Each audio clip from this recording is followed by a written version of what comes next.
전의 쇼츠에서 이어집니다. 민사소송법에서는 양쪽 당사자가 출석하지 않거나 출석하였다 하더라도 변론하지 않는 경우를 쌍방불출석이라고 하고 있어요. 그래서 사실은 일반 불출석이지만 쌍불로 처리되는 것입니다.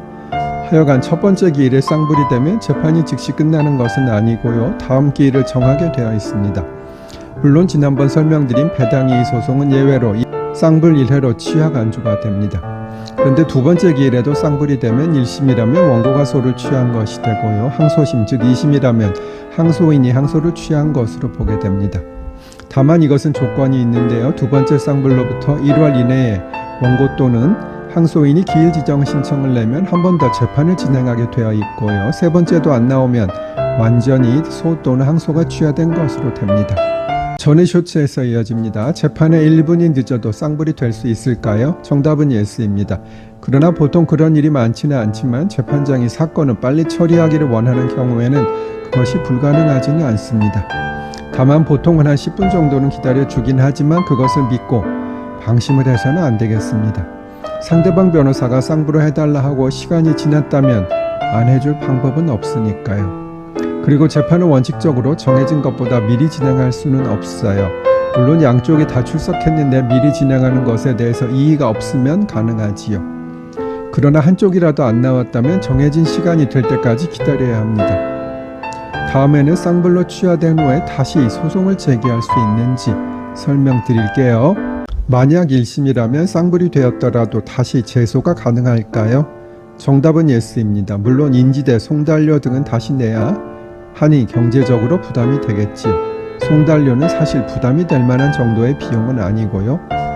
그런데 재소 기간에 정함이 있는, 즉 소멸시효나 제척기간에 정함이 있는 경우 전에 제기한 소는 이를 지켰으나 후소는 이를 못 지켰다면 쌍불로 소취와 간주가 되면 큰일이겠지요. 새로 소송을 해도 소용이 없으니까요. 그래서 변호사는 재판이 늦지 않도록 신경을 써야 합니다. 따라서 재판에 딱 맞추어 가면 안 되고 여유 있게 가도록 준비를 해야겠습니다. 다만 항소심에서 쌍불이 되었다면 항소 취하 간주되어 1심 판결이 확정되기 때문에 같은 내용의 소송이 다시 제기될 수는 없겠어요. 말씀드렸듯이 제가 약간의 당뇨가 있습니다. 물론 지금은 먹는 것을 조절해서 심한 것은 아니고요. 약한 고혈당에서는 대부분의 환자들이 증상을 느끼지 못한다고 해요. 저도 그랬고요. 그런데 어느 순간에 갈증이 나서 물을 많이 마시게 되고 또 체중이 많이 빠졌어요. 그래서 이상하다는 생각을 하게 되고 병원에 가보니 당뇨병 진단을 받았고요. 그때 당화혈색소를 측정해 보니 꽤 높았습니다. 그렇지만 제가 누굽니까? 몸에 병이 있는 것을 모르고는 이것저것 먹었지만 곧 식이요법을 시작했고요.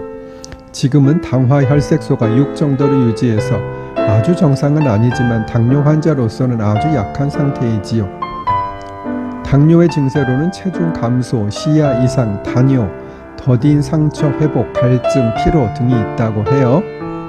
이런 증세가 있으면 한번 진료를 받아보세요.